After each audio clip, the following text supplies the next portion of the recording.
Je pense que ça a l'air d'enregistrer, ça fait bling. Oui, il dit grabación. Cool, donc dites pas trop de conneries. Ou alors choisissez-les bien. Donc l'idée, c'est juste de vous montrer un petit peu comment je fais pour éditer des cartes et pour essayer de les éditer en commun. Je ne sais pas si vous avez regardé la présentation qu'on avait discutée à l'apéro la dernière fois. Comment? Je n'ai pas eu le temps, désolé. Ouais, c'est pas grave, c'est pas très long. Juste, l'idée, c'est d'essayer de faire en sorte d'avoir des outils qui nous permettent d'éditer en commun des cartes, parce que en fait, les cartes, c'est hyper bien pour pouvoir faire du plaidoyer. Et ce que je vous propose, c'est de prendre l'exemple ce soir en mettant quelques doubles sens cyclables sur une carte et de montrer comment ça marche en fait. Donc la première étape, c'est de récupérer les cartes. Et le plus simple, a priori, c'est d'utiliser Git. Donc Laura Elena, tu ne pourras pas le faire ce soir parce que sur ton ordi, tu ne l'as pas, mais tu pourras essayer après. Et donc, si je mets mon terminal, là, vous voyez ma petite fenêtre. C'est bon?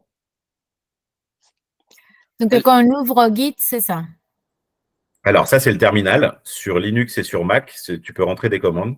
Sur Windows, c'est un peu à l'ancienne et ils en ont mis un maintenant, mais il n'y a pas encore Git. Et le mieux, c'est probablement mieux de l'installer sur un terminal parce que ça fait un peu peur au début, mais en fait, c'est ultra puissant et c'est pas compliqué. Après, tu as d'autres outils qui te permettent d'utiliser Git, qui sont des outils graphiques où tu vas cliquer avec ta souris pour dire synchroniser, poster, etc. Mais moi, personnellement, je ne les ai jamais essayés. Tu peux regarder après. C'est tellement utilisé qu'il y a des millions de tutoriels sur YouTube. Enfin, c'est hyper bien documenté. OK. Donc, c'est pas très compliqué. Donc, je vais aller dans un répertoire un peu poubelle. Je n'en ai pas. Touk. Et pour les Windowsiens, il y a Git Bash qui est pour Je lui ai débugger, je crois. envoyé le lien, mais par contre, c'est son ordinateur du boulot, donc apparemment, on ne peut pas l'installer là. Okay. Donc, comment on fait pour récupérer les fichiers? Donc là, je suis dans un répertoire qui est vide. Alors, si vous êtes incrédule, vous voyez que dans mon répertoire, il n'y a rien. Alors, je vais organiser le truc un peu mieux pour qu'on le voit. Et donc là, en fait, ce que je vais faire, c'est que je vais cloner les données qui sont sur Framagit. Donc, je vais à la racine du truc, pouf. Je copie le lien, tout simplement. Et je tape une commande hyper compliquée. Git clone. Et donc, CTRL-SHIFT-V pour le mettre. Pouf, c'est tout. Là, il me demande mon mot de passe. C'est le mot de passe que vous avez rentré. C'est le nom d'utilisateur que vous avez rentré.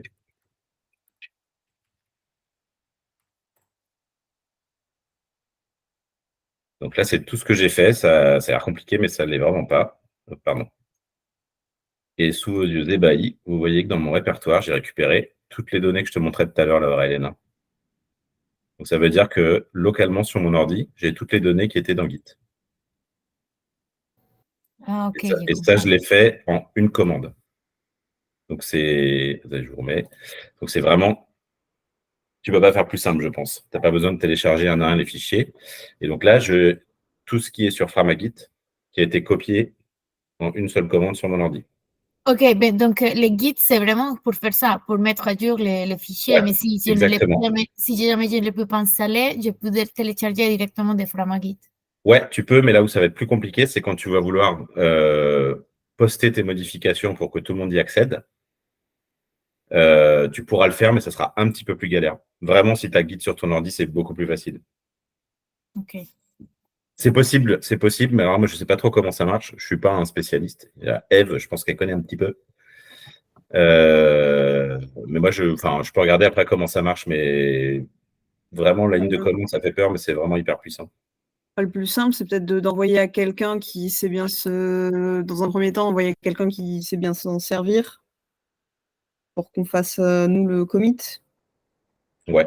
Sinon, je sais pas comment on gère avec des fichiers. Effectivement, si tu balances direct un fichier, je pense pas qu'il gère direct avec l'interface web. Je crois qu'on peut, mais j'ai jamais essayé.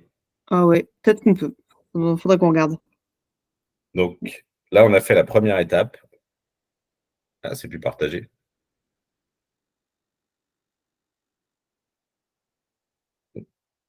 Hop là. Donc, on a fait la première étape, c'est que là, en une commande, j'ai récupéré l'ensemble des fichiers qui sont sur le Git. Donc, on va pouvoir les éditer. Alors, il y a un principe, là, je ne vais pas me lancer là-dedans parce que il y en a qui expliquent ça beaucoup mieux que ça, mais il y a un principe dans Git, en fait, qui s'appelle des branches. Donc, c'est-à-dire que tu peux travailler de ton côté sans t'occuper de ce que font les autres. Tu enregistres tes modifications, tu les pousses, et ensuite, pouf, ça présente ton travail au reste de la communauté à peu près automatiquement. Je dis à peu près, c'est pas exactement ça. Mais en fait, l'intérêt, c'est que tu peux travailler dans ton coin. C'est sûr que tu ne feras jamais de bêtises et que ça n'effacera pas le travail des autres. Et à l'arrivée, tout le travail que tu auras fait, on pourra l'intégrer dans le travail qu'auront fait les autres. Et c'est notamment pour ça que c'est hyper puissant. Et en plus, on pourra toujours revenir en arrière. C'est-à-dire que si vraiment, en le faisant exprès, tu fais n'importe quoi, on pourra quand même revenir en arrière.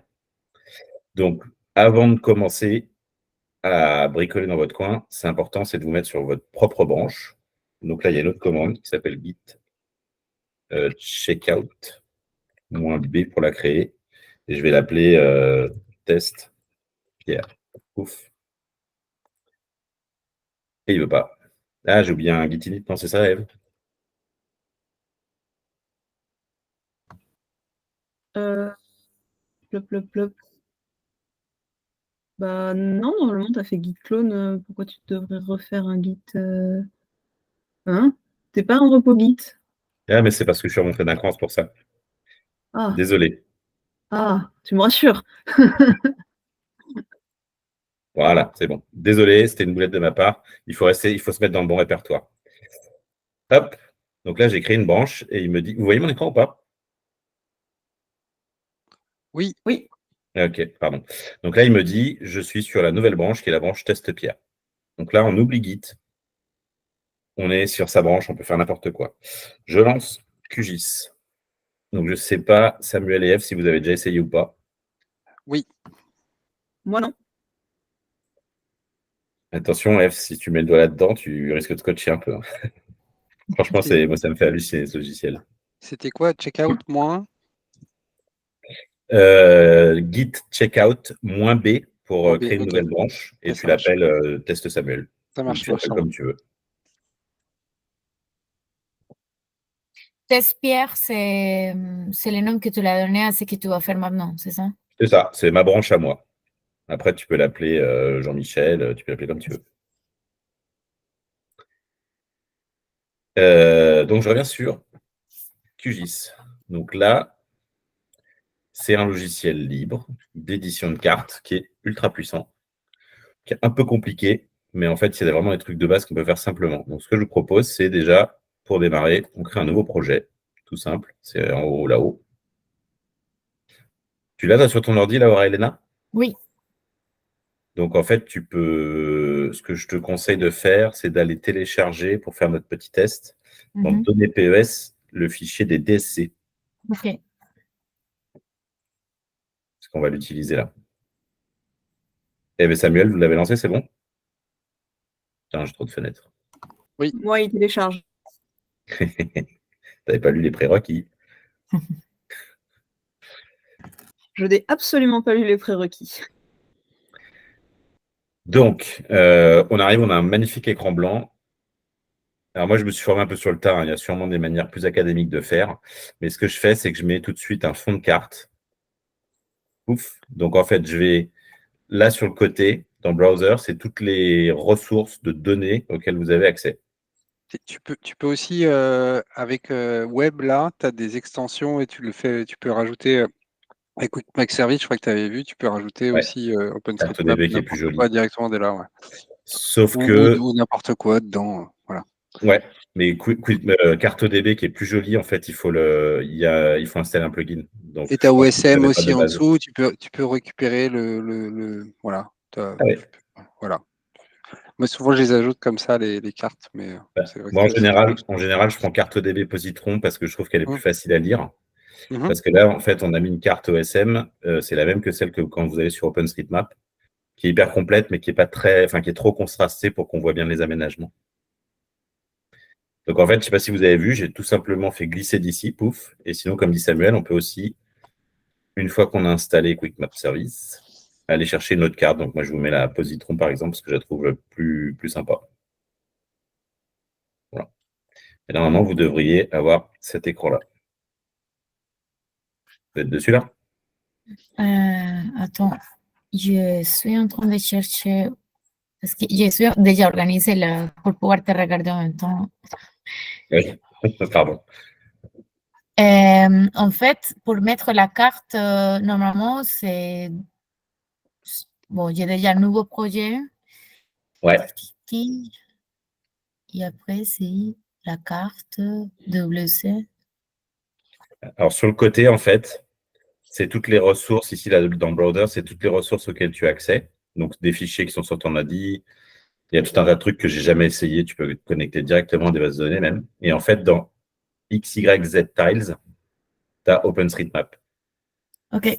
Et donc, je vais le mettre comme ça. OK, c'est bon. Tu la prends, pouf, tu la fais glisser tout simplement. Et après, ce qui est bien, c'est plus tard d'installer un plugin qui te donnera accès à d'autres fonds de cartes qui sont plus jolis, qui sont plus pratiques. Tu as des cartes aériennes, tu as des ressources qui sont vraiment incroyables. OK. OK, je suis déjà dans la carte. Cool. Eve, t'en es où? J'ai OpenStreetMap en fond carte. Cool. Deuxième étape. Alors déjà, quand vous travaillez pour vous, bon petit réflexe, vous enregistrez. Ah, pardon, ça s'est arrêté. C'est bizarre des fois que ça saute comme ça.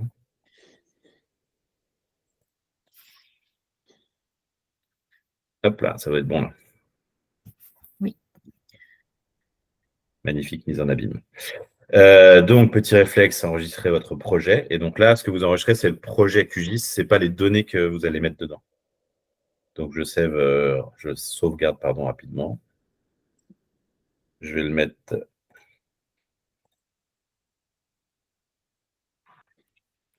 Pof là.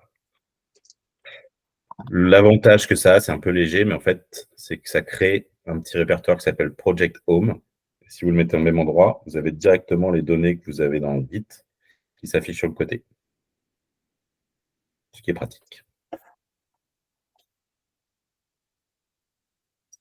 Et là, en fait, ça, c'est les données qu'on va tous faire en commun. Et les données, alors ça, c'est les données qu'on édite nous et qu'on va utiliser pour faire de la politique, une manière de le dire. Là, par exemple, c'est les données Porte de Paris qu'on avait fait au séminaire.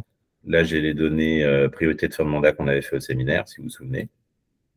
Et j'ai fait un truc qui s'appelle ressources externes, qui sont des choses qui sont utiles. Donc, il y a par exemple le plan vélo de la ville de Paris, qui est disponible sur le site de la ville de Paris. Moi, je l'ai téléchargé, je l'ai mis sur le Git. Comme ça, on n'a pas besoin de le chercher 10 000 fois, il est disponible ici. Il y a le réseau vif que j'avais récupéré auprès de Rive. Voilà, ça, c'est des ressources. Et puis, on peut en mettre autant qu'on veut. La discussion qu'on avait, Samuel, de rajouter les voies de bus, par exemple. Donc là, pour faire un petit test, on va faire des doubles sens cyclables. Donc, vous prenez le fichier DSC, hop, vous le glissez. Et là, on ne voit pas grand-chose parce que la carte n'est pas très contrastée. Mais si on enlève... Alors ça, c'est les couches en fait qu'on a empilées les unes sur les autres. Si on enlève la couche OpenStreetMap, on voit le contenu du fichier DSC. Ah, mais il est déjà très complet. Ah, il y a encore des trous. Hein. Je pense que le 13e, tu as un petit peu de boulot. Comment tu l'as construit? Tu as récupéré les données OpenStreetMap, tu as fait des règles pour dire... C'est ça, non? Non, parce que je craignais que ce soit pas hyper fiable et je m'étais pas trompé. En fait, j'ai commencé en utilisant des données que j'ai téléchargées sur le site de la Pure. Ok. Je sais pas si vous connaissez la Pure. Mais eux, ils ne l'ont pas récupéré d'OSM? Eux, ils le récupèrent d'OSM. Mais en fait, moi, les Ok. requêtes OSM avec, je ne sais plus comment ça s'appelle, J'ai le oublié nom ce m'échappe, Overpass Turbo. J'ai essayé, mais c'est un peu galère. Il y a quelqu'un qui l'avait fait pour moi, donc j'ai récupéré son travail. Ok. Donc là, je ne sais pas si vous avez les DSC avec vous. Oui. Cool. Alors, ce n'est pas très lisible. D'une manière générale, au démarrage, je ne sais pas pourquoi, QGIS, il affiche le trait assez fin. Donc, juste pour bien voir votre travail. Pardon, je vais un peu vite, désolé. Donc, je reviens un petit peu en arrière. Là, c'est les ressources que vous pouvez rajouter. Là, c'est tous les menus, etc. Et là, en fait, c'est le truc assez important, c'est les couches, les layers. Et en fait, chaque layer, vous pouvez l'afficher ou pas. Ouf. Donc ça, c'est un peu comme Photoshop ou plein de trucs. Et en faisant un clic droit, vous avez tout un tas d'actions que vous pouvez faire sur les layers. Et il y en a un qui est assez important, c'est les properties. Donc, vous ouvrez cet onglet. Et là, ça vous donne toutes les couches, tous les paramètres que vous pouvez faire sur les layers. Donc, dans Source, par exemple, dans Information, ça vous dit où est-ce que c'est rangé sur votre ordi, comment ça a été modifié, quels sont les champs qui sont contenus. Donc, ce que je vous recommande, c'est d'aller dans... Alors moi, je l'ai mis en anglais, je ne sais pas si vous l'avez en anglais ou en français, dans Symbology, de mettre une couleur un peu flashy, un bon vieux rouge qui pète, et surtout d'augmenter l'épaisseur. En général, moi, je mets 1 mm. Ensuite, vous faites appliquer. Et d'un seul coup, c'est plus contrasté. Donc, si je remets ma couche OpenStreetMap, les gens voient mieux ce qu'il y a dans le fichier. C'est bon pour vous? Oui. Cool. Alors là, ce qui est un peu dommage, alors là, on fait juste une petite pause. En fait, les données de cartographie, c'est des données avant d'être des cartes. Mais c'est des données qui sont liées à des données géographiques. La couche DSC, c'est une couche de lignes. Donc, on n'a que des lignes qui sont affichées de partout. Donc, si je prends la petite croix ici pour sélectionner, je peux sélectionner que des lignes à chaque fois, des petits segments. Donc, vous voyez, il s'affiche en jaune quand je les ai sélectionnés. Pour naviguer avec la molette de votre souris, zoom plus, zoom moins, si vous cliquez votre molette de votre souris en bougeant, vous déplacez la carte. Et quand vous faites un clic, je ne sais jamais, je suis dyslexique, gauche, en fait, vous sélectionnez ou vous activez un des outils que vous avez choisi là-haut. Les lignes que vous voyez, ce n'est pas juste des simples lignes, c'est vraiment des données. Et donc, ici, vous avez une attribute table, qui est en fait la table qui décrit le contenu de chacune des lignes qui est dessinée. Donc, si vous l'ouvrez, vous avez un espèce de fichier Excel, en fait, dans lequel il y a tout un tas de données qui se rattachent à des numéros, tout bêtement, et qui sont en fait les lignes qui sont dessinées dans la carte. Je ne sais pas si je suis très clair, mais par exemple, si je sélectionne celle-là, la rue de Meaux, pratique parce que je sais où elle est, et que je vais sur le plan, la rue de Meaux a été sélectionnée. Si je sélectionne celle d'à côté, j'en ai sélectionné une autre, voilà, le passage de la Moselle, qui est ici. Et en fait, on peut rajouter autant de champs qu'on veut pour décrire tout ce qu'on veut. Il n'y a vraiment pas de limite. En fait, ce qu'on a devant nous, c'est une carte, mais ce qu'il y a derrière, c'est vraiment une base de données. Donc, si on regarde ce qu'il y a dans les DSC, pour chaque rue, donc pour chaque trait, j'ai mis la commune, des trucs que j'ai mis qui ne servent pas à grand-chose, la longueur, et la longueur, elle a été calculée avec QGIS pour ne pas s'embêter à le faire. Et il y a un petit champ dans lequel on dit qu'est-ce qu'il y a dans la rue. Est-ce que c'est un DSC manquant? Alors, il y a plusieurs champs. Est-ce que c'est un DSC présent? Est-ce que j'ai d'autres? Prévu. DSC prévu, ça c'est quand on a vu un plan, on va lire votre quartier ou je ne sais pas quoi. Et refusé quand il y a eu un arrêté qui dit dans cette rue, on ne fera pas de DSC parce que pour telle raison.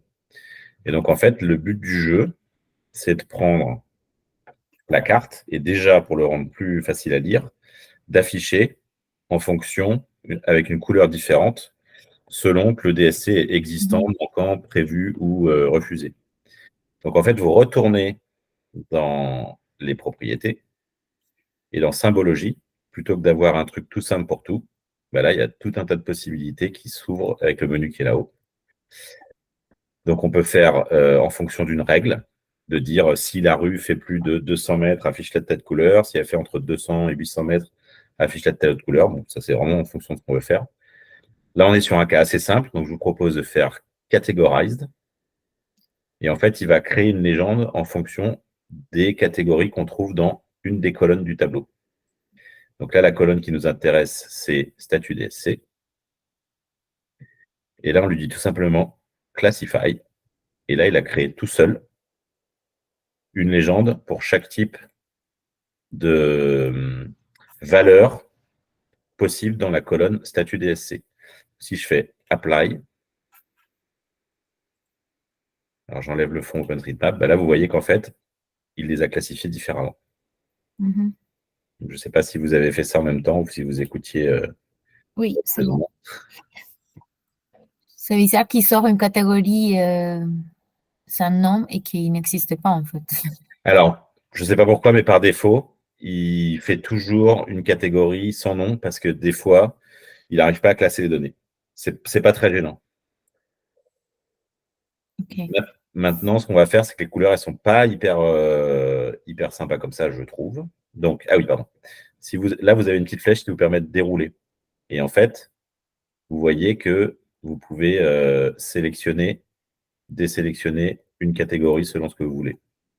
Là, j'en ai mis aucune. Là, je veux que ceux qui sont prévus. Là, je veux que ceux qui sont refusés. Et là, je veux tous ceux qui sont manquants, qui est le truc qui nous intéresse pour discuter avec les politiques. Ça sautait.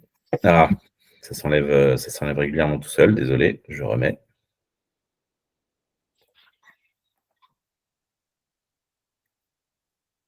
Hop là. On pourrait ajouter une colonne dans le filtre pour ceux qui sont refusés, savoir pourquoi. Alors, on peut rajouter tout ce qu'on veut. Il suffit juste qu'on se mette tous d'accord entre nous.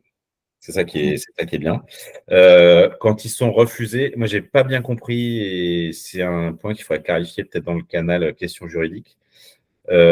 Pour moi, quand ils sont refusés, il faut que ce soit justifié et il faut que ce soit publié. Donc, normalement, il devrait y avoir un arrêté dans un journal officiel qui dit on a refusé de mettre un DSC à tel endroit parce qu'on considère que c'est trop étroit ou parce qu'on considère qu'avec la voie de bus, c'est pas possible. Ok. Mais le problème, c'est que trouver les arrêtés dans les journaux officiels, c'est un peu galère. Mais ça serait intéressant parce que moi, j'aimerais savoir comment on matérialise le fait que c'est refusé. En attendant, ceux que j'ai mis ici, là, c'est dans le 11e, c'est Rive qui m'a dit qu'ils avaient été refusés en bonne et due forme. Mhm. Ce que je vous propose, c'est de mettre des couleurs un peu plus faciles à lire. Donc là, on réouvre les layer properties. Et quand c'est manquant, je pense que c'est mieux de mettre du rouge. Ça parle à tout le monde. Ça, vous faites comme vous voulez. Hein. Quand c'est présent, on va mettre un vert un peu plus lisible. Quand c'est prévu, moi j'aime bien mettre du orange, c'est-à-dire que ça va être quasiment comme des travaux. Quand c'est refusé, du bleu, ça va bien. Et on applique. Et là, pardon, je l'ai enlevé. Là, on a une carte qui est un peu plus lisible.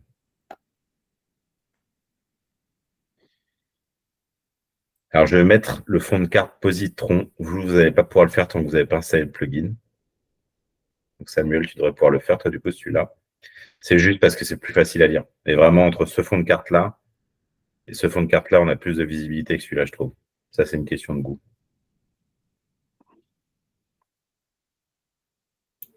Après, tu peux aussi changer les paramètres de contraste, luminosité et de couleur de la carte OpenStreetMap. Mais tu as quand même beaucoup de détails. Ouais, mais il y a beaucoup de détails, c'est pour ça que ça n'aide pas forcément quand il y a trop de détails. Ouais. Là, c'est pour faire des zooms sur un quartier, peut-être que c'est, enfin, sur un endroit précis, c'est peut-être bien aussi. Alors, l'avantage d'OpenStreetMap par rapport à Positron, mais on passe facilement de l'une à l'autre, je trouve, c'est qu'en fait, on a les sens de circulation voiture qui sont indiqués aussi. Ça peut être une indication. Là, on a la petite flèche là. Si on revient sur Positron, on l'a pas. Mais elle est plus sobre, elle est plus facile à lire. Après, des fonds de carte, il y en a tellement que.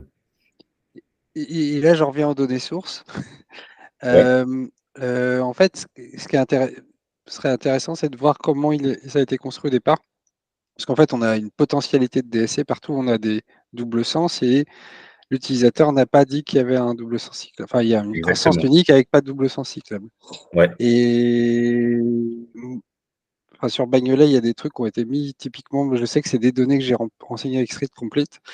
Cependant, il y a des rues qui sont en sens unique et on ne voit pas de double sens potentiel. Donc, j'imagine que ça peut être intéressant de voir toutes les potentialités de DSC qu'on devrait avoir et qu'on devrait proposer. Parce que, par exemple, Bagnolet, c'est une ville 30. Donc, normalement, toutes les voies en sens unique devraient accueillir un DSC si on suit la loi. Sauf l'exception que tu as donnée là. Alors, ça, moi, je ne sais pas faire. Mais il y a sûrement des gens qui savent le faire. Ce qu'on peut regarder rapidement, tu vois, c'est tu vas dans ressources externes, donc c'est pareil, c'est les données qui sont dans Git. Aménagement cyclable à pur, tu l'as fait glisser. Ok. Et ça, Là, c'est les données brutes, c'est ça que tu avais. Et on sait qui a fabriqué ces données, ça se trouve, ils peuvent nous expliquer la démarche, comme ça on. Non, Enfin, ça, je sais pas. Ouais. ok. Je sais pas, mais je vais être honnête avec toi, je vais pas creuser plus cette question parce Ok. qu'en fait, la pure ne met plus ses données à disposition. Hmm. La ville de Paris a arrêté de suivre le plan cyclable et en fait, j'ai découvert hier soir, et ça m'a un peu scotché, qu'il existe maintenant un truc qui s'appelle la base de données, base nationale des aménagements cyclables, la BNAC. Ah oui, c'est vrai. Hmm. C'est un truc qui a été lancé en 2020 ou 2021 et eux, Mhm. ils ont l'historique chaque mois de tous les aménagements cyclables de toute la France depuis 2021. Et j'ai commencé à regarder ça hier soir et j'ai fait waouh. Donc je pense que eux, ils ont des données plus à jour. Donc si tu veux savoir comment la Pure a fait, ça m'a aidé pour démarrer. Mais en fait, je pense que ça sera plus intéressant d'utiliser la BNAC. Parce que clairement, il est répertorié aussi. Hein. Et eux, Et- par exemple, j'ai vu qu'ils faisaient la différence entre les DSC et les DSC protégés. Ah ben attends, c'est GeoVélo le contributeur du truc. C'est un des contributeurs, ouais. Ouais. Mais en fait, ça, si on veut défendre les DSC, là on sait où on a des villes 30, Paris est une ville 30 sauf certains axes, donc on peut presque automatiser le fait de se dire on a une potentialité de DSC. Enfin sur Bagnolet, tu vois, j'en ai 3 là, mais en fait en vrai j'en ai beaucoup plus. Et à un moment, il y avait MDB qui avait fait un boulot sur UMAP, Ouais. qui n'existe plus. Et je pense qu'ils avaient fait ça de manière automatisée. C'était pas pris rue par rue pour voir si je pouvais faire le truc. Moi, j'essaierai de creuser de mon côté comment on peut faire ça. Bah, si tu trouves une solution, c'est cool. Je sais que Florimond, à l'époque du bilan de mi-mandat, il avait fait quelque chose, mais moi, j'ai jamais trouvé qu'il y avait. Enfin, il n'y a pas la certitude que ça marche à 100%, mais peut-être qu'on s'était mal pris. Après, objectivement, de faire rue par rue et de remplir, je me suis amusé à faire tout le 17e. Bah, ça se fait, mais c'est pas si long que ça, en fait. Hein. Ok, ça roule. Bon, bah, à faire, ouais. Ok, Après, ça à marche. voir, quoi. Ce qui compte, c'est, je pense qu'on ait notre propre carte des DSC manquants. Parce que comme ça nous permettra derrière de les envoyer aux élus, tout simplement. Mais il y a Ok. probablement d'autres solutions, ouais. Et donc, juste pour terminer, donc là, j'ai rajouté la couche des aménagements cyclables de la pure. Et alors, il faut retrouver comment c'était fait. Mais si je fais categorized, et je ne sais plus sur quoi c'était. On a perdu ton partage, on en a fait. Ah, pardon. Putain, c'est infernal ce truc. Toutes les 10 minutes, ça s'arrête. Désolé. Donc là, j'étais sur. Pardon, je recommence. Donc, j'ai fait glisser la carte des aménagements cyclables de la pure. En plus, qui était en date du mois de novembre. Hein, tu vois, j'ai essayé de télécharger plus récent et j'ai galéré pour retrouver. Je pense qu'il ne publie plus. Donc, je fais clic droit, propriété, catégoriser. Si je me souviens bien, c'est le champ AG, je crois. Test, classify. Voilà, c'est ça. Et donc, attends, je vais juste mettre un truc plus épais. Je sélectionne tout, clic droit, changer l'épaisseur. Je vais un peu vite, hein, c'est juste pour vous montrer. Pouf. Là, j'ai les données cyclables de la pure. J'enlève toutes celles qui ne m'intéressent pas. Donc, je fais clic droit, tout cacher. Et là, je mets DSC. DSC bande. DSC piste. Donc, normalement, c'est tous les DSC existants d'après la pure. J'enlève ceux de Pariancel, sinon c'est pas très clair. Et voilà, déjà, tu as une base de travail, c'est tout ce qui existe. Sur Bagnolet, tu as tout un secteur où en fait, c'est toujours pas couvert, tu vois. Et ça, normalement, c'est des données OpenStreetMap du mois de novembre. Ok. Donc, je pense qu'à un moment, les DSC, on a du mal à échapper au fait de les saisir un peu à la main. Après, peut-être que c'est. Je ne sais pas comment on fait pour faire une requête pour dire fais-moi la liste de toutes les voies voitures en sens unique. Ça, je pense que ça va être facile avec Overpass Turbo, peut-être, ça, ouais. ça va être easy. Je pense que c'est la partie la plus facile. Et après, la partie un peu intelligente, c'est il n'y a pas de d'essai ou il n'y a pas de truc. Alors ça, pour le coup, Bah c'est si, c'est faisable juste avec c'est un QGIS. et en fait. Ouais, si, Bah ouais. oui, avec QGIS, ouais, on prend les deux, Avec on fait QGIS, des tu peux le jonctions. faire. Exactement. Donc, il y a peut-être un truc à faire. Parce qu'en fait, je me suis rendu compte, moi j'ai mis un DSC dans un faux, parce qu'il m'arrange bien dans le jeu au vélo, mais en fait, dans la vraie vie, il n'est pas utilisé. Il faut que je le vire, parce qu'il faut que je le redéfende auprès de la ville. Il n'a pas de sens, quoi. Et à Paris, je sais qu'ils surveillent beaucoup les, les aménagements, parce qu'une fois que j'avais fait une modif sur une rue, parce qu'il y avait la peinture qui avait disparu, et il y a un mec qui bosse à la mairie de Paris, qui n'était pas content parce que je lui avais viré un aménagement cyclable, et je lui ai dit, mais non, mais ta peinture a disparu, donc quand ta peinture sera revenue, on mettra. Bah ouais, Donc, c'est clair. ils s'appuient, c'est leur base de données à eux aussi, quoi. Je sais pas Ouais. s'ils en ont une en propre, mais probablement qu'OpenStreetMap, c'est une de leurs sources, quoi. Bah, je pense qu'ils ont arrêté parce que maintenant, avec la base nationale des aménagements cyclables, il y a toute une équipe qui fait de son mieux pour faire de la maintenance en prenant d'un côté, ils ont des cartographes et j'en ai discuté avec le mec de GeoVélo qui était là dimanche soir, je ne me souviens plus comment il s'appelle. Et donc, lui, il a 6 personnes qui saisissent de la donnée en tout le temps. Et ils ont un contrat avec la région Île-de-France pour faire de la maintenance. Et d'un autre côté, ils utilisent aussi OpenStreetMap. Donc, je pense qu'ils font une espèce de jonction une fois par semaine, par mois, pour mettre leurs données à jour en fonction de ce qu'ils ont saisi et ce qu'il y a dans OpenStreetMap. Parce que quand on va dessus, c'est marqué export national OpenStreetMap, quoi. Donc, Ouais. ouais. C'est de la donnée OpenStreetMap et ils surveillent qu'on ne fasse pas trop de conneries dessus, quoi. Aussi. Je sais pas. Je sais pas Bah, encore. Mais ça moi, vaut le coup de creuser parce que c'est scotchant comme données. sur le Perreux Oubry, pareil, j'avais rempli des trucs, il y avait des mecs qui m'avaient posé des questions et un mec qui était à Nantes, quoi. Donc, c'est bien de, si on peut utiliser les données OpenStreetMap, les mettre à jour directement ou même nous-mêmes et s'appuyer dessus, à mon sens, c'est le mieux parce que c'est les plus à jour et les plus complètes et il y a probablement des gens qui sont dans le, comment dire, Dans le dont coin, c'est le quoi. boulot qui s'en occupe, quoi. Ouais. Et voilà. Mais là, pour l'instant, je te dis, moi, j'avais pris Apure et je sais qu'Apure, c'était de l'OSM. Ok, Et en plus, quand très tu bien. vois comment elles sont structurées, alors la table est un peu longue à afficher. C'est une grosse table, hein. En fait, Ah je oui, donc crois que ces tu as des ID-là, c'est les filtres, ID quoi. OSM. Ah, donc toi, tu as fait des fils dessus pour reprendre que les DSC, quoi, c'est ça? Ouais. Ouais, d'accord, ok. Ouais, il y a vraiment tout dedans. Mais du coup, dedans, tu avais la ville, par exemple. Parce que moi, à un moment, je Ouais. filtrais que sur les trucs de Bagnolet et je ne l'ai plus dans tes données. Ok. Donc, dans notre dossier des CE, il y a déjà la peur. C'est pour ça qu'au 13e, il y a déjà beaucoup. Ouais, exactement. C'était la base de la pure de novembre 2011. Pardon, novembre 2023. Alors, revenons-en à nos moutons.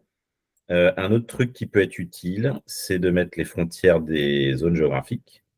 Donc, ce que vous pouvez faire, dans ressources, il y a un truc qui s'appelle commune. Paf, vous le faites glisser. Vous rajoutez le layer. Alors, comme il est tout en bas, il ne s'affiche pas, parce que c'est des calques, au sens strict du terme. Donc, pour l'afficher, il faut le mettre au-dessus du fond de carte. Et là, c'est la cata, parce que tout est en rouge. Donc ça, c'est une carte des communes de toute l'Île-de-France que j'ai récupérée, mais qui n'est pas ultra précise. Donc là, il faut l'arranger un tout petit peu pour que ce soit affichable. Donc là, c'est plus des lignes, c'est des polygones. Et donc, ce qu'il faut, c'est changer le remplissage. Et moi, je mets une transparence à 0. Et je mets une ligne comme ça. Pof. Et là, on a les communes qui s'affichent. Et on peut faire même un truc encore plus stylé. On a encore perdu ton partage. Ah, pardon. C'est vraiment toutes les Non, 10 minutes, j'ai pas de l'impression. souci.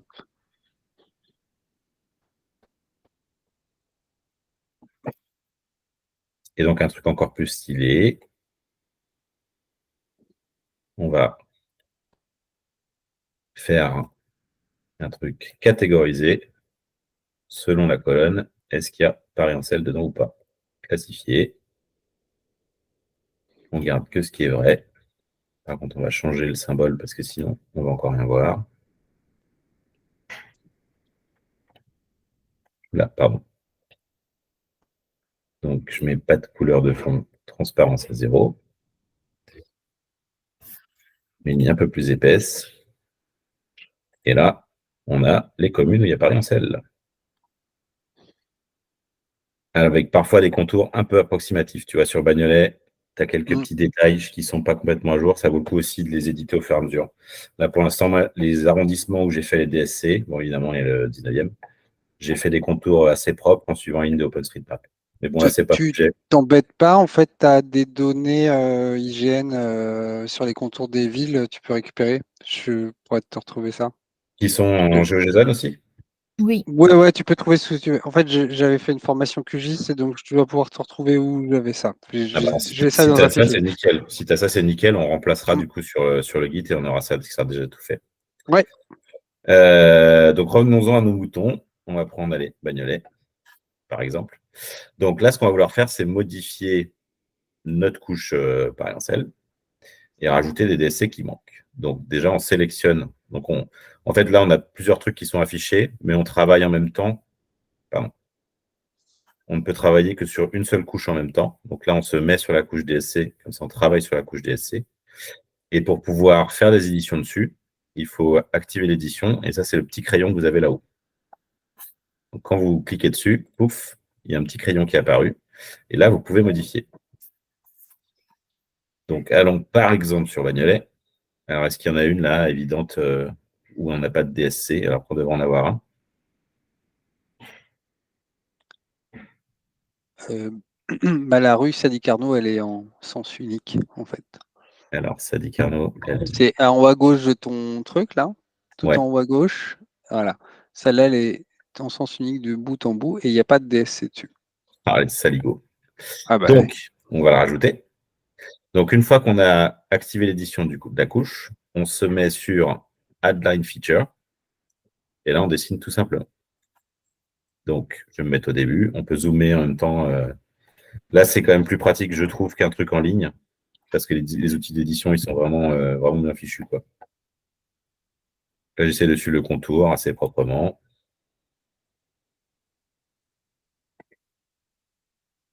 Ça va faire ça bien.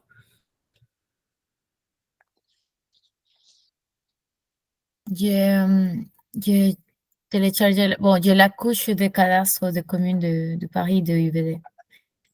Ah, super. Elle est précise?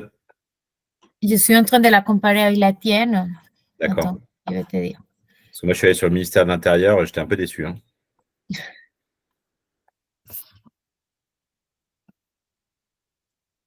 suis presque. Et donc, elle est hyper longue. C'est en sens unique dans le même sens? oui. Ouais, les voitures doivent rouler Ah, je vite. suis désolé, si je t'en aurais pris une plus courte. Les voitures vont vite. On essaye de faire un tête bêche à un endroit, mais ça fait Bah, ouais, quelques c'est années clair. qu'on en parle. On va désespérer. Non, c'est plus précis, pardon que je t'interromps, c'est plus précis la tienne. D'accord. Ouais, j'ai un peu galéré pour en trouver des communes bien faites.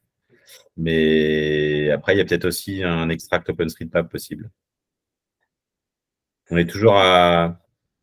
Ouais, toujours à Bagnolet, là.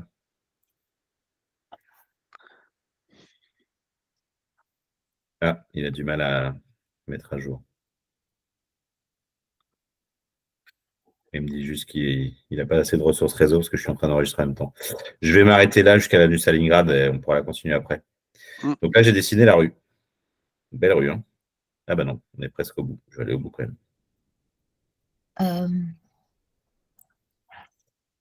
Pof. Je suis au bout de la rue. Jusque-là, j'ai rajouté des points avec un clic gauche.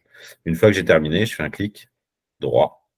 Et j'ai une petite fenêtre qui apparaît et qui me dit, qui me demande des informations. Donc, je pense qu'à minima, ce qui est bien, c'est de mettre la rue, parce que comme ça, ça permet de la ressortir aux élus. Rue Sadi Carnot, commune de Bagnolet. Et tout ça. Alors, j'ai oublié de faire un truc. Donc, on avait dit DSC manquant. Je vais vous montrer après comment on fait pour pouvoir les choisir tout de suite. C'est sans S, pardon. Ouais, j'ai retrouvé les données. Hein. Tu as des chefs files de communes dans la BD Topo en fait d'IGN. Ah bah, je veux bien que tu m'envoies le lien et je rajouterai ça. Ouais.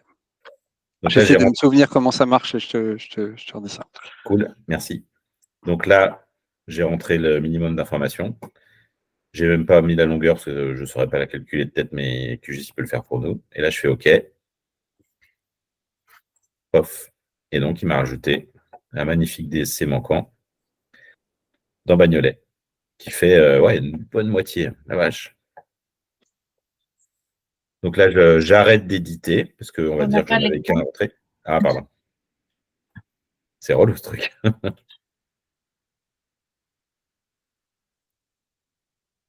Je reviens dessus. Hop là, c'est bon là? Oui.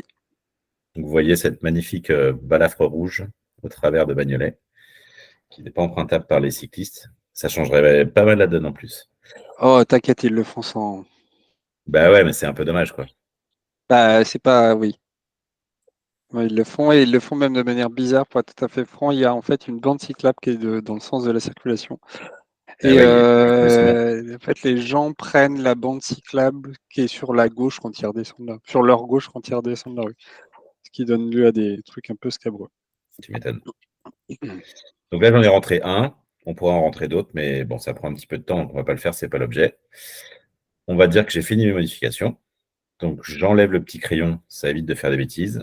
Et là, il me propose d'enregistrer ou pas les modifications. On va dire que oui. Et donc là, les modifications sont enregistrées dans mon ordi. Donc là, vous en faites autant que vous voulez. On revient juste un instant à Git. On n'a pas l'écran. Ah, c'est pas vrai, il a déjà sauté. Et on peut faire le tracé à la main, mais on peut aussi s'appuyer sur les voiries déjà tracées. Enfin, peut-être moyen de le. De faire plus simple. Ouais, ouais, bon, bref. En dessinant, ça dépend ce qu'on veut faire, mais si ce qu'on veut faire, c'est juste présenter aux élus, ça suffit largement, ouais. Ouais, parce qu'en fait, ça permet derrière d'extraire un fichier Excel. Mais après, je te dis, moi, j'ai appris sur le tas, donc il y a sûrement des choses qu'on peut faire mieux. Hein. Donc c'est bon, vous avez mon écran. Donc là, j'ai fait la modification, je l'ai enregistré. En tout cas, je l'ai enregistré dans la couche. C'est-à-dire que la couche DSC a été enregistrée. Le projet, je ne l'ai pas encore enregistré. Il faut bien faire la différence. On peut, ça ne changera pas grand-chose. Si je vais dans Git et que je tape la commande status, ça va me dire s'il y a des choses qui ont changé ou pas. Et là, il me dit, on a modifié le fichier de données DSC. Je peux même savoir qu'est-ce qui a été modifié. Je fais git diff. Et là, il me fait la différence avant-après avec des couleurs. Et il me dit qu'on a rajouté la rue Sadi Carnot ici. Voilà, ça, c'est juste pour savoir. Donc, en fait, les modifications sont enregistrées dans QGIS. Elles sont sur l'ordi. Par contre, on n'a pas dit à Git qu'on a fait des modifs. Donc là, il y a un truc. Alors, on n'est pas obligé de le faire tout de suite, mais juste pour montrer. On lui dit, je veux que tu m'enregistres les modifications qui ont été faites. Donc, on fait git commit -am pour mettre un petit message. Et là, on dit, par exemple, ajouter la rue Sadi Carnot dans Bagnolet. Si je refais git status, il me dit c'est bon, tout est à jour. Donc là, j'ai enregistré localement les modifications dans Git. L'étape d'après, ce sera de les renvoyer sur Framagit pour qu'elles soient derrière mises à disposition de tout le monde, en fait. Et donc, n'importe qui rouvrira les données. Et une fois que les données auront été fusionnées par quelqu'un, et ben en fait, toutes les modifications qui ont été faites, par exemple, par Samuel sur Bagnolet, elles seront disponibles pour tout le monde. Une petite astuce qui est assez pratique. Je reviens sur. Vous êtes sur mon écran là, ouais? Oui. Donc, je reviens sur DSC, Properties. Et là, je galère toujours un peu pour trouver, mais il y a attributs de forme. Dans statut DSC, en fait, ça, vous avez vu que je l'ai rentré à la main, c'était un petit peu chiant. En fait, on peut, dans attributs de forme, on peut contraindre chacun des champs. Et là, par exemple, statut DSC qui prend une valeur parmi celles qu'on a définies entre nous, on va lui dire c'est value map, ouais, c'est ça. On va lui dire qu'en fait, il ne peut prendre que quelques valeurs qui existent déjà. Donc, soit on les rentre à la main, ici, soit on lui dit de les charger depuis une couche qui existe déjà. Ça, c'est assez pratique. Donc, je lui dis de les prendre dans la couche DSC et c'est statut DSC. Description, statut DSC. Là, je dis OK. Look. appliqué. Et maintenant, alors, je me remets à modifier. Là, je vais faire un truc que je n'enregistrerai pas. Je fais un faux d'essai, clic droit. Et là, maintenant, j'ai un petit menu déroulant qui me présente toutes les valeurs possibles. Donc ça, c'est assez pratique, en fait. Comme ça, on est sûr qu'on utilise tous la même terminologie. Quelle était l'option que tu as utilisée pour faire directement la ligne dans les calques existants? Parce que normalement, quand on dessine, on fait une nouvelle couche, normalement. Mais toi, tu as fait autre chose, non? Alors, je ne sais pas ce que tu veux dire. Là, ce que j'ai fait juste avant, c'est qu'en fait, j'ai contraint la colonne statut DSC à utiliser une liste de valeurs bien définie. Mhm. Et ensuite, pour dessiner, donc je me suis mis sur la couche DSC. Je me suis mis en mode édition avec le petit crayon. Mhm. J'ai dit rajouter une ligne. Et après, j'ai fait le dessin. OK. C'est ça que tu voulais voir? Oui, c'est ça. OK. Et donc, clic droit. Et maintenant, en fait, il me propose des valeurs déjà existantes. Ah oui, OK, c'est bon. Ce qui est assez pratique.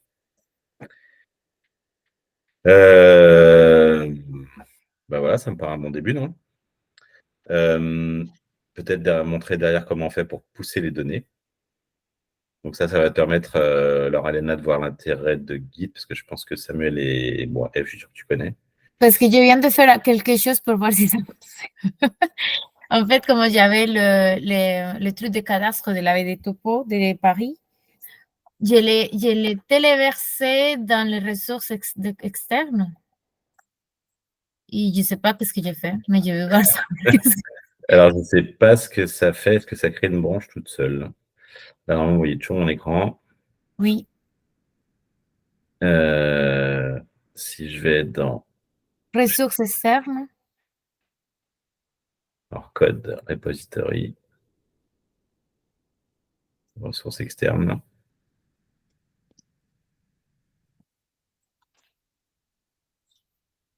Non, ça y est pas, parce que je pense que ça a dû créer. Alors, est-ce que ça a créé une branche ou pas? Qu'est-ce que c'est une branche? Ah, si, c'est bon.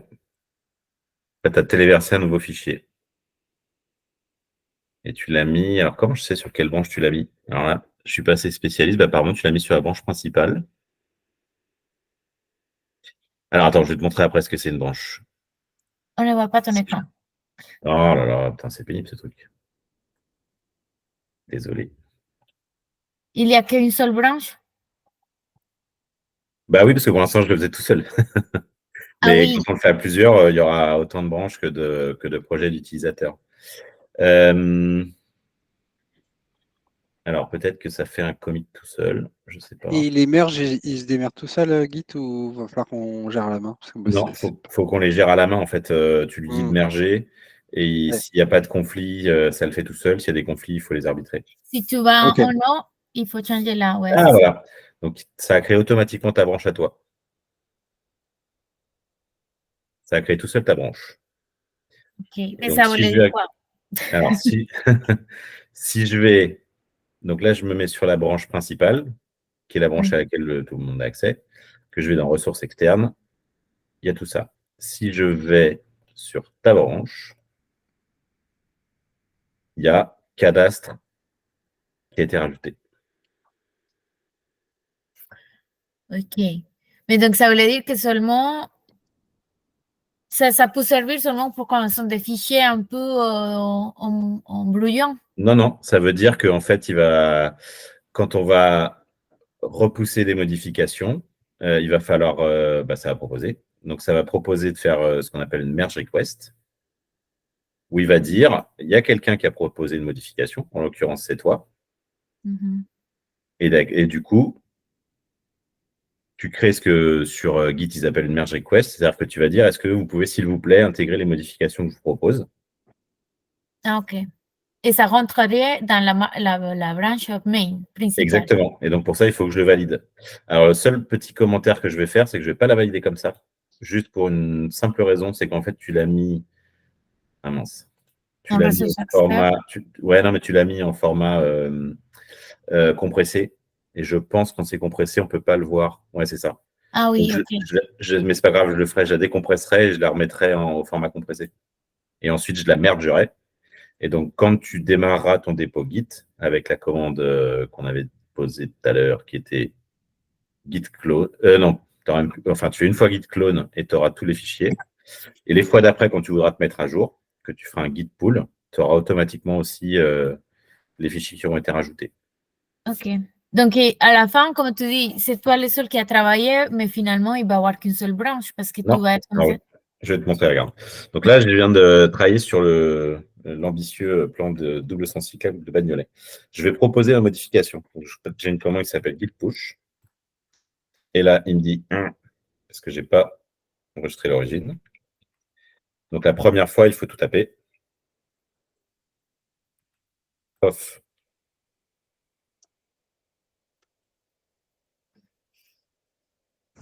Et bien, pourquoi il ne veut pas? Ah oui, parce que j'ai tapé 2 fois. Donc là, en fait, je vais proposer une modification. Tu vas voir ce qui se passe. Donc, je mets mon compte.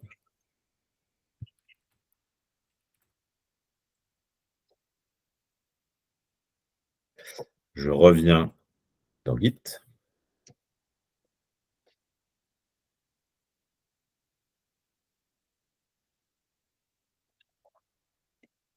Et là, en fait, je vais dans branche. Et maintenant, il y a 3 branches. Donc, il y a la branche principale qui est celle qu'on avait au début, où il y avait tout dedans. Il y a ta branche que tu as créée en ajoutant le fichier. Et il y a la branche que je viens de faire. Si je vais voir ce qu'il y a dans la branche, ça met le commit que j'ai, ça met le dernier commit dans ce répertoire-là. C'est la modification que j'ai faite tout à l'heure, où on a rajouté Sadi Carnot. Donc, si je vais regarder le fichier DSC. Et comment est-ce qu'on fait pour qu'il soit... Oh, c'est pas grave que le même fichier soit dans différentes branches. Non. Non, non, parce qu'au moment où on merge, en fait, ça va forcément fusionner les fichiers aux mêmes endroits et ça va juste modifier les lignes qui ont été modifiées. C'est là où c'est un peu magique. Ok, en fait, si je ouvre ma branche, parce que je veux travailler avec ma branche, et je ouvre ce fichier, je vais avoir la mise à jour. Alors, si tu te mets sur ta branche à toi, en faisant git checkout ma branche à moi, Oui. tu vas travailler que sur ta branche à toi. Alors, je vais te faire une démo en attendant. Là, ça rame un peu parce que je pense que d'enregistrer la conf en même temps, ça demande un peu beaucoup de ressources. Internet. Là, je te fais juste une démo. Donc là, si je fais git status, il me dit je suis sur la branche test Pierre. Je reviens sur la branche qui est la branche main, la branche principale. Donc git checkout main. Donc là, mon ordinateur, en fait, il a remis tous les fichiers de la branche main sans que les logiciels qu'il utilise soient au courant. Je retourne sur... Ah, mince. Désolé, il faut que je recommence dans l'autre sens parce qu'il a été trop rapide.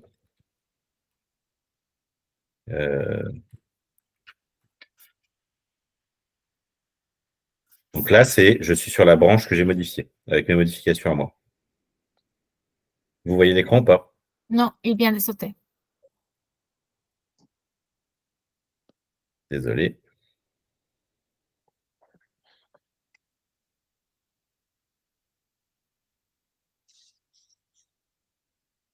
Voilà. Donc là, c'est le travail qu'on a fait tout à l'heure. Je suis sur la branche de mes tests. Si je reviens sur la branche principale, donc la branche principale n'a pas ces modifications. Et que je mets à jour les données, hop, on est revenu à l'état initial. C'est-à-dire que cette modification, en fait, elle n'est plus dans les fichiers de mon ordinateur, à part, il n'y a que GitHub qui le sait. Si je reviens en arrière et que je reviens sur la branche test, ouf, et que je mets à jour, là, je suis bien sur la version de mes fichiers modifiés. Donc, en fait, on peut toujours revenir en arrière. OK. Je regarderai si je trouve un petit cours qui explique bien comment ça marche GitHub dans 5 minutes. Parce que c'est un peu bizarre au début à comprendre, mais pour modifier les fichiers texte, c'est vraiment hyper bien, quoi. Alors, je reviens là-dessus. Ouais. Il a un peu de mal, le réseau chez moi, là. Je vais essayer de vous afficher les DSC. Voilà, donc là, c'est le fichier. On va se mettre en mode source. Voilà, donc ça, c'est le contenu du fichier.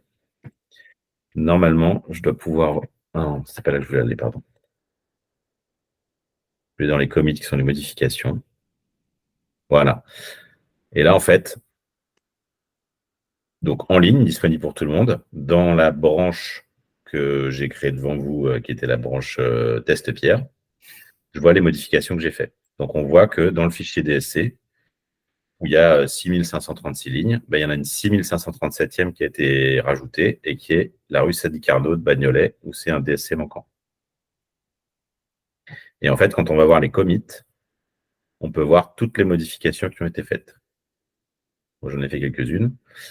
Par exemple, la dernière fois, j'ai saisi les données de la mise à jour du plan vélo.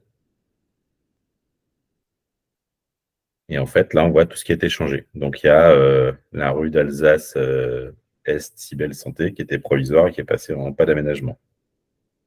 En fait, ça permet de voir toutes les modifications qui ont été faites. Donc, de ce point de vue-là, c'est quand même assez pratique. Et ça permet de mettre les fichiers à disposition de tout le monde. Maintenant, si je retourne dans les branches, donc il y a un truc qui s'appelle Repository Graph où on voit les différentes branches. Ben là, maintenant, on a 3 branches. On a la branche principale, on a la branche de test et on a ta branche à toi. Et à un moment, moi, j'ai reçu un truc qui s'appelle une merge request et qui va proposer de faire les... Alors, pardon, c'est moi qui vais faire la merge request. C'est seulement toi. Alors, c'est ma modification à moi et je suis logué sur mon compte. Donc, c'est pour ça qu'il me le propose. Toi, tu es passé par un autre système, c'est-à-dire que tu l'as mise directement sur Internet, donc je pense qu'il a créé automatiquement. Et tu vas voir après qu'il y a bien les deux. Donc là, bon, je ne vais pas mettre trop de commentaires. Hein. Et maintenant, il y a 2 merge requests, c'est-à-dire qu'il y a 2 personnes qui ont proposé leur travail. Il y a donc toi, en rajoutant le cadastre de la baie des topos. Il y a moi qui ai rajouté la rue Seine-Carnot. Donc là, je ne vais pas le faire maintenant parce que je ne voudrais pas me planter. Mais en fait, une fois que je vais les avoir traités, toi, tu vas recevoir un petit message qui va te dire soit ça a été refusé, ça a été accepté. Mais une fois que c'est accepté, et ben en fait, c'est intégré dans le travail de tout le monde. Et toi, tu n'as plus qu'à te mettre un jour de ton côté. Et tu auras tout qui sera disponible. Alors, je le fais sur celle-là parce que je suis sûr de ne pas m'être trompé. Je suis sûr que la donnée est bonne parce que je fais confiance à Samuel, celui qui connaît Bagnolet, et il y a bien besoin de double sens cyclable. Donc, je fais la modif. Et je m'occuperai de la tienne après. Oui, mais c'est pas grave. Après, c'est que je voulais essayer ça, c'est parce que je pense que je prends un temps pour pouvoir installer des logiciels. Parce que mon ordinateur, il est trop lent, j'utilise seulement celui de l'agence. Et donc, ça voulait dire que je peux pour l'instant travailler comme ça. Ça marche, hein. En fait, ça marche en ligne, hein, ce qui est pas mal. Hein. Tu peux télécharger les fichiers unitairement, les modifier, et ensuite tu les repousses, et ça va, visiblement, ça peut marcher aussi comme ça. Tu n'es pas obligé d'utiliser GitHub à ligne de commande. Donc là, j'ai fait la modif. Si je vais dans le repository graph, en fait, on voit que ma branche que j'avais fait, Pierre Test, elle a été fusionnée dans la branche principale. Et toi, il y a ta branche avec ta modif qui n'est pas encore intégrée. Donc, ça veut dire que maintenant, dans la branche main, il y a les modifications que j'avais faites tout à l'heure dans ma branche test. Je reviens sur mon ordi. Et donc, je vais lui dire, alors je suis sur quelle branche là? Je suis sur la main. Non, je suis sur la test. Donc, je retourne dans la branche principale. Donc, je suis bien dans la branche main. Et là, en fait, je vais lui dire, mets-toi à jour par rapport à ce qui est disponible sur Internet. Donc, tout simplement git pull. Il me demande de me loguer parce que je n'ai pas mis de clé. Ça, c'est possible d'éviter de retaper à chaque fois. Hop. Donc là, il va télécharger les données qui sont sur Internet pour se mettre à jour. Voilà. Donc là, il me dit, j'ai mis à jour le fichier de DSC, dsc.geojson. Il y a eu 3 modifications, un ajout, une suppression. Et si je reviens, alors là, je suis bien sur la branche main. Rajouter l'écran. Oh, on va y arriver. Pardon.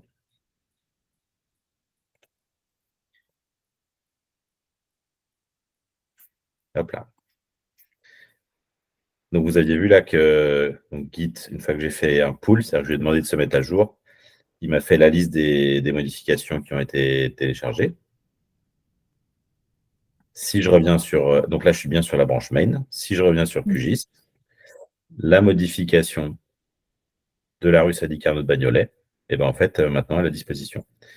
Si vous, de votre côté, vous faites un git pull ou toi, Laura Elena, que tu récupères le fichier DSC, et en fait, tu auras la modification qui aura été faite avec vous.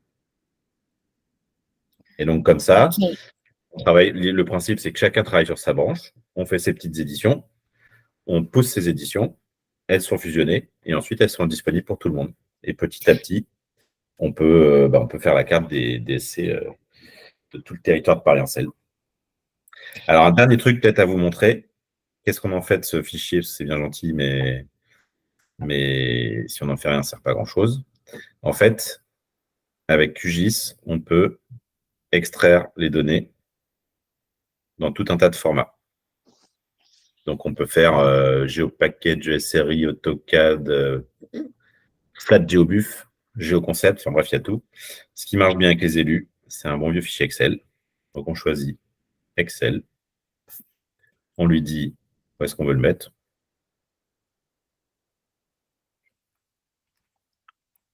Alors, non, c'est pas là, je vais faire ça bien. Download.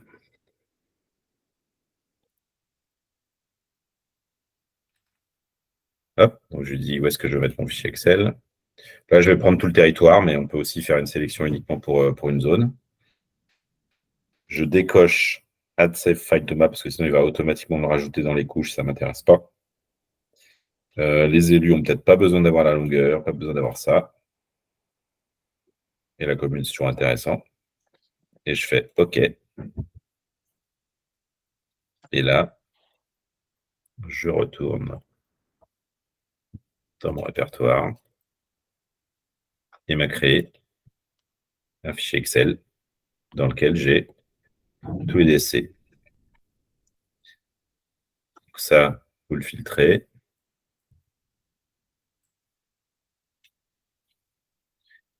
Et vous allez voir vos élus, uniquement avec les DSC manquants.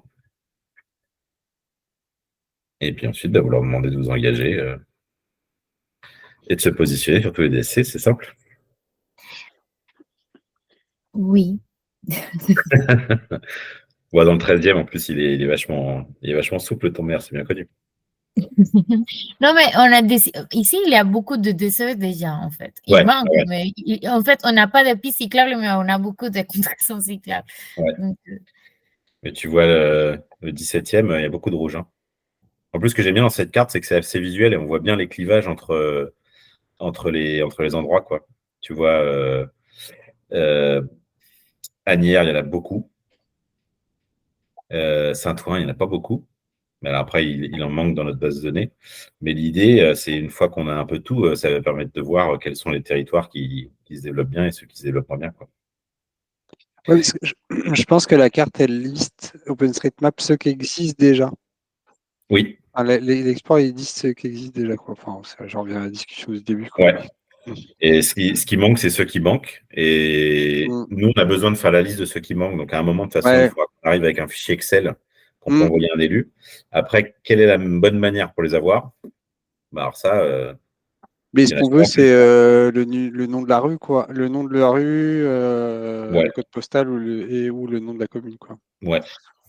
Et au niveau de méthodologie, bon, et des sens pratiques, on est bien d'accord que les DCS, non, pardon, DSC, va pas, en fait, c'est dans presque toutes les rues, sauf les rues qui sont avec déjà des pistes cyclables et des grands axes. Alors, si tous les rues en sens unique qui ne sont pas des grands axes, qui n'ont pas de pistes cyclables. Alors, non, c'est pas exactement ça.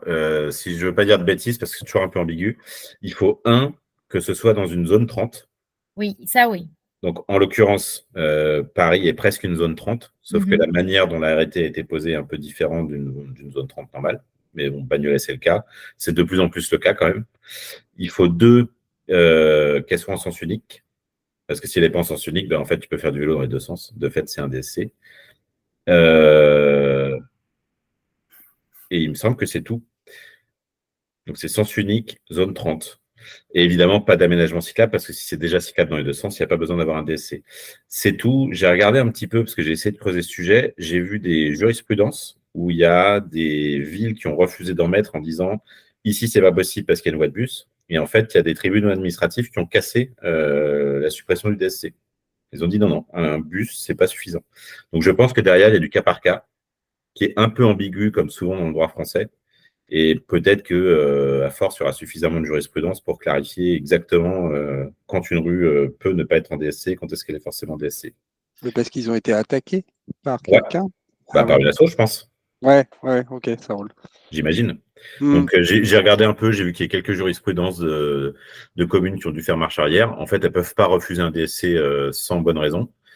Maintenant, la bonne raison, elle n'est pas facile à définir. Mais à partir du moment où tu es à 30 km/h et que tu es en sens unique, en théorie, tu dois avoir un DSC. Et oui, déjà, si on peut répertorier toutes ces rues-là, ça sera déjà pas mal, quoi. Ouais, c'était un peu ce qu'on avait fait à un moment, et puis c'est à Bagnolet, puis c'est retombé. Je pense qu'il faut qu'on relance le truc. Mais après, Samuel, si tu as encore le UMAP, tu peux télécharger le fichier du UMAP. Ok. Alors, en fait, la Sinon, carte, je ne sais pas pourquoi, quand je clique sur le lien, j'ai plus du tout les données. J'ai retrouvé le lien, mais je sais pas, UMAP, ils doivent faire du ménage de temps en temps. Ou alors c'est MDB qui a cleané, je sais pas. Parce que sinon, en fait, tu peux télécharger des données de UMAP, tu les importes dans QGIS, tu les sélectionnes, tu les copies d'un layer à l'autre, et du coup, elles sont intégrées dans le nouveau layer. Ça va vite aussi. Hein. Ouais, là, juste en discutant, je me dis qu'Overpass Turbo, ça peut être marrant. Bah, l'idée, je vais tenter, quoi. Je vais tenter. Après, il faudra qu'on se mette aussi d'accord quelles sont les données qui peuvent manquer, les catégories, pardon, les catégorisations qui pourraient manquer, qui c'est important à prendre en compte. Parce que, je ne sais pas, matérialisation, comment il est matérialisé les deux, et c'est difficile pour moi. Une fois qu'il est, désolé.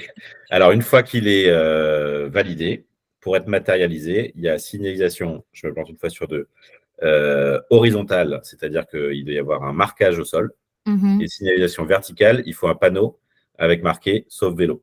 Et à partir de là, c'est un vrai DSC. Tu as aussi le cas où le panneau saute, et là, c'est bien de pouvoir le signaler, mais tu aimerais bien en fait avoir une base de données dans laquelle tu sais si ça a été validé ou pas en fait.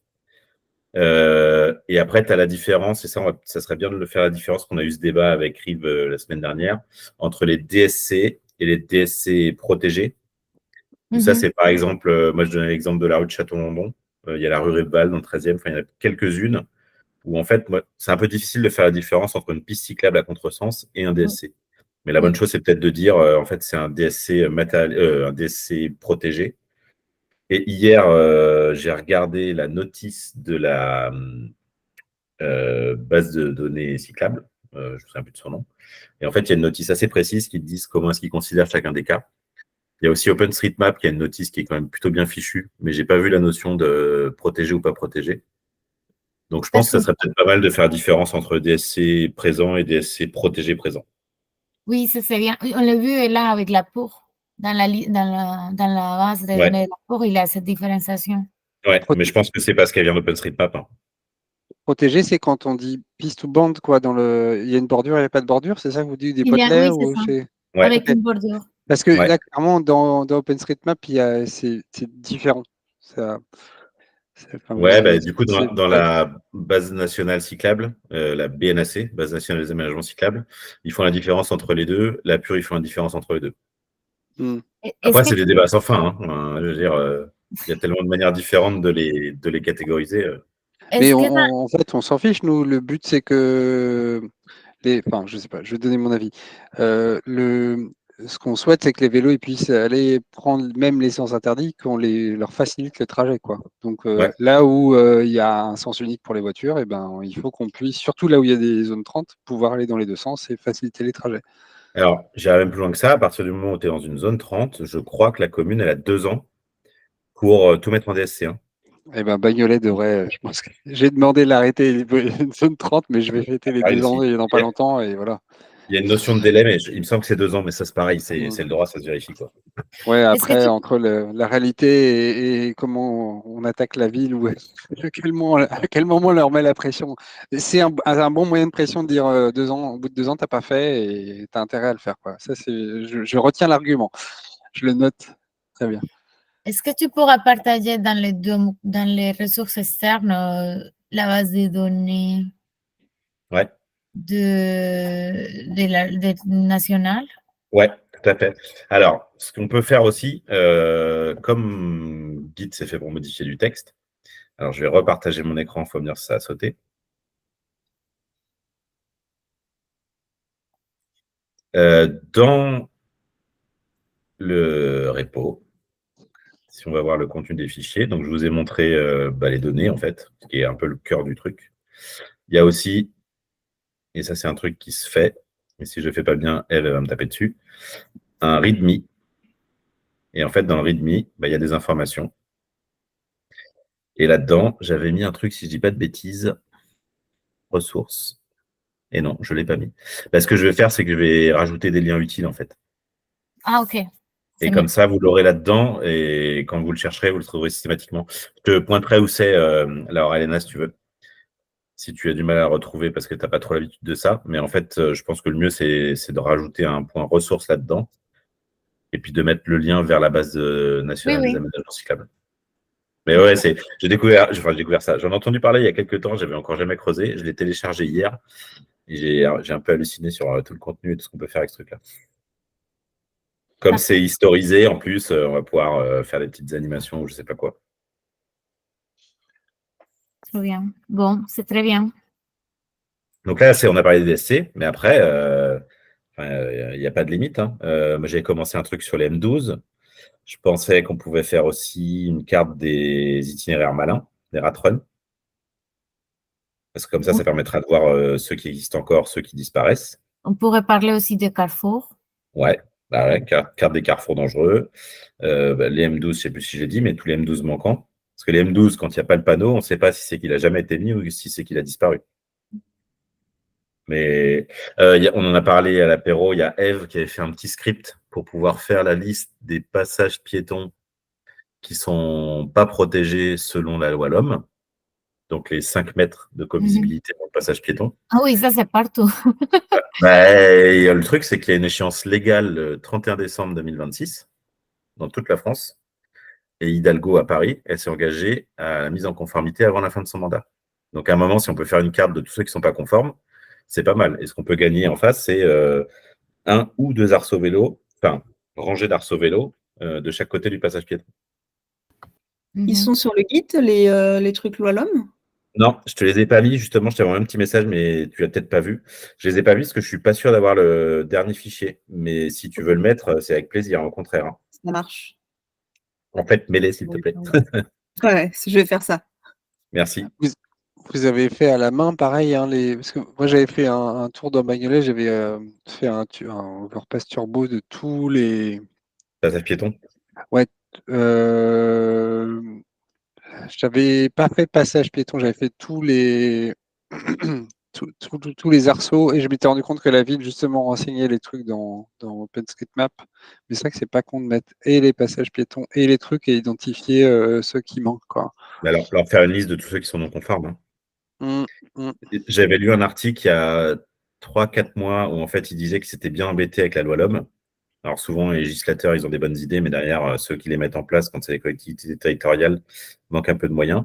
Et ils commençaient à réfléchir à des solutions avec des voitures qui sillonneraient toute la France, avec un peu d'AI derrière, pour pouvoir détecter les situations qui ne sont pas conformes en fait. Mais bon, le temps que ça se mette en place, je pense que nous, avec notre base militante, on ira plus vite de donner la liste à nos chers élus. Bah ouais, avec les données OSM, je pense qu'on peut se débrouiller sans faire passer des Google Streetcar ou je sais pas quoi, avec de l'intelligence artificielle qui reconnaît le truc, qui machin, ouais, c'est clair. Des Google Street Cargo Bike. Ouais, en plus, ouais, on ira plus vite. Mais Eve, du coup, elle a fait un script, si je dis pas de bêtises, qui mesure tous les passages piétons dans lesquels il y a une place de voiture à moins de 5 mètres ou un arceau vélo à plus de 5 mètres, je crois, et qui les affiche sur une carte. Oh bah ça, J'aimerais bien savoir comment tu as fait, ça m'intéresse. C'est avec, déjà, c'est avec à la fois, il y a un peu d'OpenStreetMap, mais c'est surtout avec l'Open Data de Paris, parce qu'ils ont les bons polygones sur les parkings. Et sinon, c'est dans un autre guide de Pierre Danzas. Si tu peux donner le lien, Pierre, peut-être ça ira plus vite. Mais tu avais posté le fichier de résultat? Ou t'avais quel script? Il me semble que je l'avais posté, mais je sais plus ce que j'en ai fait. Mais ça, Peut-être que tu mets tes trucs dans une base Postgre, tu fais des requêtes data dessus? Comment tu fais? Enfin, ça c'est pas m'intéresse. du Postgre, c'est le module Python qui permet de faire de la base de données qui s'appelle Pandas. Ok. Et en fait, ce module, il a une sorte de variante qui s'appelle GeoPandas et qui fait exactement ce qu'on veut. Ok. Qui fait du GeoJSON, qui fait exactement ce qu'on veut. Donc voilà. Et Samuel, je te rajoute dans le dépôt, hein, comme ça tu auras directement le code de Ok, Eve. Hein. ça marche. Mais il me Ça semble. pourrait être la prochaine formation. Ah bah c'est Eve qui anime. Yay! Voilà, je pense que c'est pas mal pour ce soir. Oui. J'essaye de de faire un push des communes en format GeoJSON parce que je les ai récupérés en shapefile pour te Ok. le mettre dans le je sais plus quoi, ressources ou un truc Ressources, du ouais. genre. Voilà. Alors après, j'avais mis aussi dans le README des idées de trucs à faire et aussi dans la présentation que j'avais fait à l'apéro. Il y a des trucs bêtes, c'est les lignes de bus. Parce que à chaque fois qu'on réfléchit à un plan de circulation, on ne sait pas trop si le bus il passe là ou pas. Ah oui. Il y a les marchés, T'enregistres encore le truc ou pas là? je crois, ouais. Ouais, c'est Ok. bon. Tu veux- Non, parce que je vais dire un truc en off. Tu veux que je Mais coupe? bah ouais, si c'est une discussion libre, ouais, je veux bien. Ouais, parce que en fait, on va saouler tous ceux qui vont regarder. Au revoir, la communauté. Je coupe l'enregistrement. Arrêtez l'enregistrement.